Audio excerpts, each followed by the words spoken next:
Đây đây.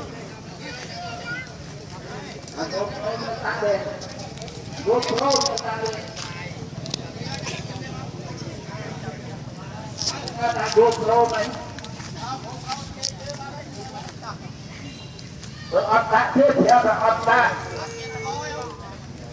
bây giờ mà thế ấy à GoPro đấy ở con lan vậy đại đại thế ọt đi ọt cái gì ấy bên gì sang đi bên đây riêng rồi buôn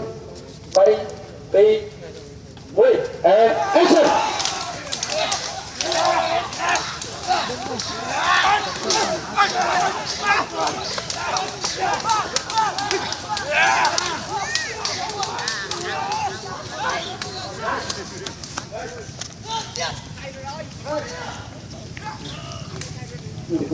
Kan bang lâu đi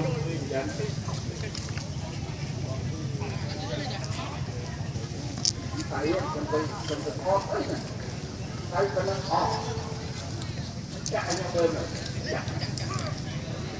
nơi của qua nó có con bên cho ông ta chữa mà xong ngon rồi